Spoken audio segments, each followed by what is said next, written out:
So hello guys, চলে এসেছি একটা নতুন ব্লগ নিয়ে অনেক দিন পর। দেখতেই পাচ্ছ গাইস, কারণ আমি অত ভিডিও করতে পছন্দ করি, তবে এরকম এডিট করতে পছন্দ করি না, অনেক সময় লাগে। তো দিনটা ছিল 28 তারিখ। ভোর ভোর বেরিয়ে পড়েছিলাম আমার ফ্যামিলির সাথে। তো এটা আমার বোন, আমার পিসির মেয়ে আর কি। আমি, পিসি, মা, বাবা, বোন চলে গেছিলাম বাঘাযতীন স্টেশনে। ট্রেনটা ছিল 4:16-তে। তো আমাদের ওখানে তো ওই মাঝরাত্রিবেলা তো রিক্সা পাওয়া সম্ভব না। তো আমরা হেঁটেই বেরিয়ে পড়েছিলাম 3:30-টের দিকে। তবে উঠতে হয়েছিল 2টোর সময়, কারণ রেডি হব, সব প্যাক করব, তো অনেক সময় লাগবে। তো তারপরে আমরা উঠে গেছিলাম ট্রেনে। ট্রেনে উঠতে উঠতে আমরা একটু ঘুমিয়েও নিয়েছিলাম। তারপরে ঘুম থেকে উঠে দেখলাম অনেকটা দূরই চলে এসেছি। এইটা লক্ষ্মীকান্তপুর প্রায় ছাড়ি। আর সকালবেলা লক্ষ্মীকান্তপুর থেকে আমি জানতাম না আর কি এই ব্যাপারটা হয়। তো কি লক্ষ্মীকান্তপুরে একটাই লাইন, লক্ষ্মীকান্তপুরের পর থেকে নামখানা অবধি। তো তার জন্য লক্ষ্মীকান্তপুরে আমাদের 4:16 যে ট্রেনটা ছিল, 5:30টায় নামিয়ে আমাদের মিনিমাম 1 ঘন্টা দাঁড় করিয়ে রেখেছিল। তারপরে আমাদের ট্রেন ছেড়েছে ওখান থেকে। মানে ওখান থেকে সব আপের ট্রেনগুলো শিয়ালদা থেকে যাবে, তারপরে আমাদের ট্রেনটা ছাড়বে। তো মিনিমাম 2.5 ঘন্টা কি 3 ঘন্টা মতন সময় লেগেছে। কারণ আমি যখন ছোটোবেলায় গেছিলাম তখন এরকম মানে আমার কিছু মনেই নেই। কারণ হয়তো আমি তখন একটু বড় ছিলাম, মানে কিন্তু ওরকম ওই ক্যাপচার করার মতো ফোনও আমার ছিল না, এরকম অ্যান্ড্রয়েড ফোন। আর আমার মনেও নেই যে কেরম বকখালি দেখতে ছিল, যাওয়ার সময় কীরকম পরিবেশ ছিল আমি সব দেখতে পাইনি। তো এখন তাই ভাবলাম ফোনটা আছে, আমি এই ব্যাপারগুলো ক্যাপচার করি। বেশ সুন্দরও লাগছিল। আমাদের ওখানে তো এইসব নেই বলতে গেলে এখন আর। মাঠ ঘাট, তারপরে গাছপালা সবই কেটে এখন ফ্ল্যাট বানিয়ে নিয়েছে। তো এইসব গল্প করতে করতে আমরা সবার সাথে গল্প করতে করতে চলে এসেছিলাম নামখানা। তো নামখানা এসে তারপরে আমরা বেরিয়ে গেছিলাম রাস্তার দিকে, নামখানা স্টেশন থেকে বেরিয়ে। তারপর দেখি অনেক টোটো দাঁড়িয়েছিল। তো ওখান থেকে সবাই বলছিল এরকম এরকম এখান থেকে 50 মিনিট মতো সময় লাগে। তো আমরা চলে গেছিলাম, টোটোয় উঠে গেছিলাম। বাসে করেও যাওয়া যায়, কিন্তু বাসটা আমরা প্রেফার করিনি, কারণ অনেকেরই একটু গা গোলায়, আমার মা আমার বোনের। তো তারপরে আমরা 50 মিনিট মতো সময় নিয়ে চলে এসেছিলাম হোটেলে। হোটেল থেকে সব কিছু রেখে আমরা একটু ব্রেকফাস্ট করে নিয়েছিলাম। যখন টোটো থেকে উঠেছিলাম তখন ওখান থেকে খাবার টাবার নিয়ে নিয়েছিলাম বাইরে আশেপাশে থেকে। তারপরে আমরা খাবার দাবার খেয়ে এই চলে এসেছিলাম এই বিচে। তো দেখতেই পাচ্ছ কোনো জল টল নেই। ভেবেছিলাম জল থাকবে, সবাই বলেছিল জল নেই। তো আমি ভাবলাম যে জল একটু হলেও তো থাকবে। দেখি সত্যিই জল নেই। তো আমি ভাবলাম জল নেই, দেখেই আসি কী আর হবে। কিন্তু এই যে সামনে দেখতে পাচ্ছ জলগুলো, ওটা একটুখানি। আবার সেই ওই যে একদম ওইখানে দেখতে পাচ্ছ গুড়ি গুড়ি ভাবে পিঁপড়ের মতন, ওইখানে জল। তো এখান থেকে আমরা ক্রস করে এখন যাব ওই মাথায়। তো আমার শর্টসের জন্য কিছু ক্লিপ নেওয়ার ছিল। তো আমি আমার বোন একটু ভিডিও করে নিচ্ছিলাম। বোন তো ভিডিও করেনি, মানে ভিডিও করে দিচ্ছিল, আমি একটু দৌড়াচ্ছিলাম, এম করছিলাম।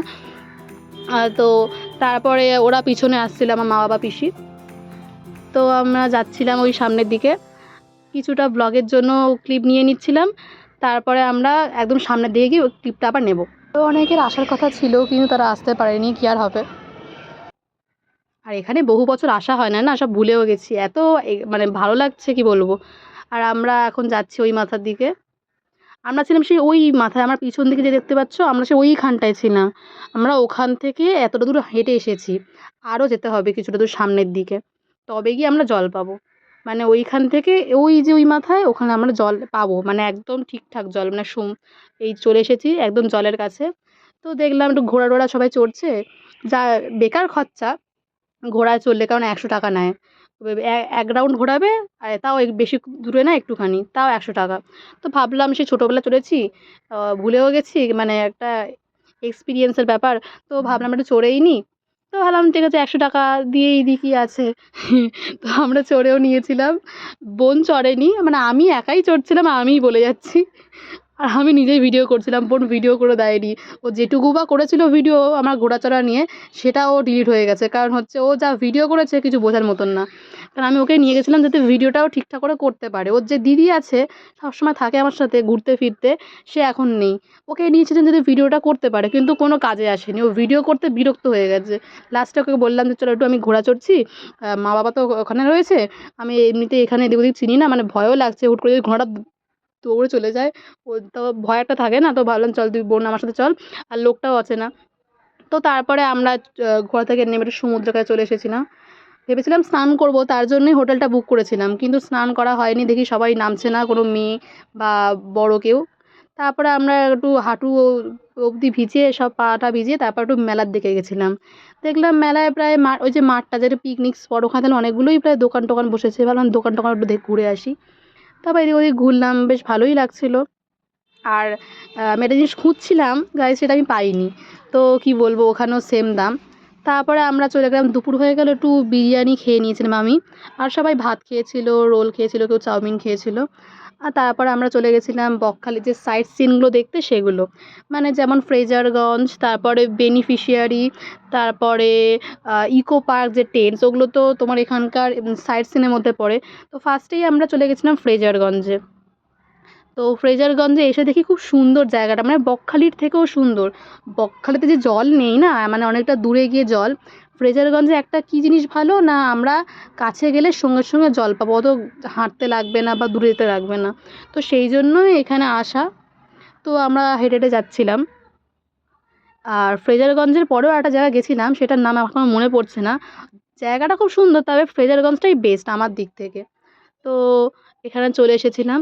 আর এখানে আমাদের যে সাইট সিনগুলো দেখতে আমাদের কাছ থেকে টোটো দাদা টাকা নিয়েছিল 300 টাকা। তো অন্যান্য জায়গায় বলছিল যে এক একজনের জন্য 50 টাকা, 2 ঘন্টা ঘোরাবে।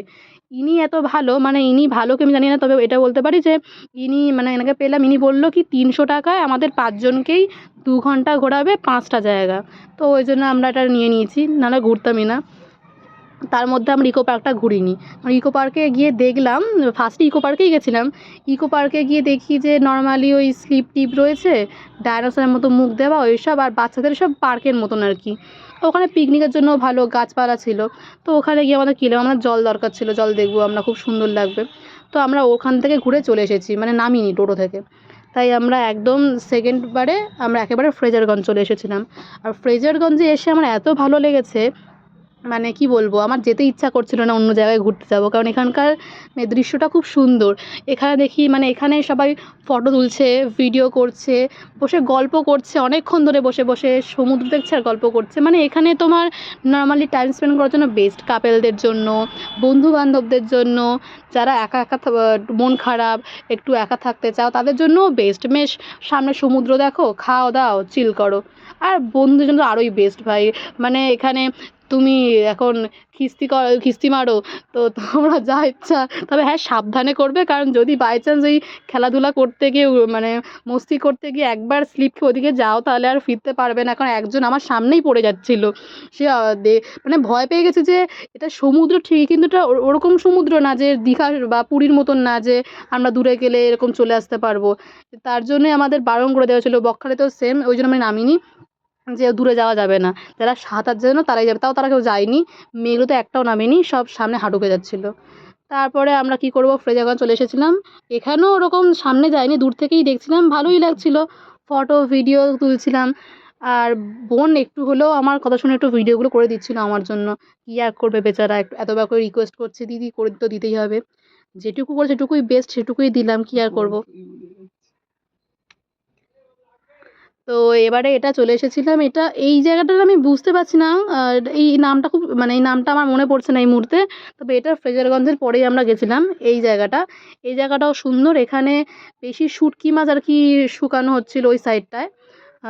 এইটা হচ্ছে তোমার ওই যে এখান থেকে সব মাছগুলো ধরে আর কি, নৌকা করে সব দেখতে পাচ্ছ ওইখানটায়, সব ওখানটায় নৌকাগুলোকে আটকানো হয়, দড়ি দিয়ে ওখানে আটকায়, আর ওখান থেকে সবাই মাছ ধরে। তো ওই ওই যে দেখছো ডান দিকটায়, ওই যে ডান দিকটায়, ওইখানটায় এই যে মশারি নাকি টাঙানো আছে ওরকম টাইপের, ওখানটায় শুটকি মাছ এরকম শুকানো হয়। তো শুটকিরই গন্ধ ওইখানটা বেশি পাচ্ছিলাম, তো আমি বেশিক্ষণ থাকিনি, আমার ভালো লাগে শুটকির গন্ধ। তারপরে চলেছিলাম এই জায়গাটা, এখানে তোমার যত মাছ যেখান থেকে আর কি তোমার কী, আর এটা হচ্ছে বেনিফিশিয়ারি কি একটা নাম, জাস্ট বেনিফিশটা মনে আছে। এখানে যত দেখতে পাচ্ছ নৌকা টৌকা, এখান থেকে সবাই মাছ টাছ ধরে, এই নৌকা নিয়ে তোমার জলে নামে, মানে জলে যায়, তারপর ওখান থেকে মাছ টাছ ধরে এখানে আনে। তো এইগুলোই দেখার জন্য আমাদের টিকিট কেটেছিল 5 টাকা করে, পার হেড 5 টাকা। এইটুকুই যা দেখবো তাতেও 5 টাকা, তাও ওখানে তাও জল টল দেখতে পাচ্ছিলাম, সুন্দর লাগছিলো দৃশ্যগুলো। এখানে তেমন কিছুই নেই, শুধু নৌকো দেখো, যত যাবে কিন্তু নৌকো দেখো, ওখান থেকে পুরো যত দূর যাবে শুধু নৌকা আর নৌকা। তো ভেবেছিলাম একটু উঠে একটু ফটো তুলবো, সেটা তুলতে দেয়নি, কাকুগুলো বললাম যে একটু তুলি ফটো, তো তুলতে দেয়নি। তারপরে আমি চলে গেছিলাম একটু তোমার খেতে। আমার খুব খিদে পাচ্ছিলো, বিকালবেলা কী খাবো, তো ডিম টোস্ট খেয়ে নিয়েছিলাম। তারপরে ওরাও একটু কিছু খেয়ে নিয়েছিল, আর আমি তো বিরিয়ানি খেয়েছিলাম দুপুরবেলা, দেখেইছো।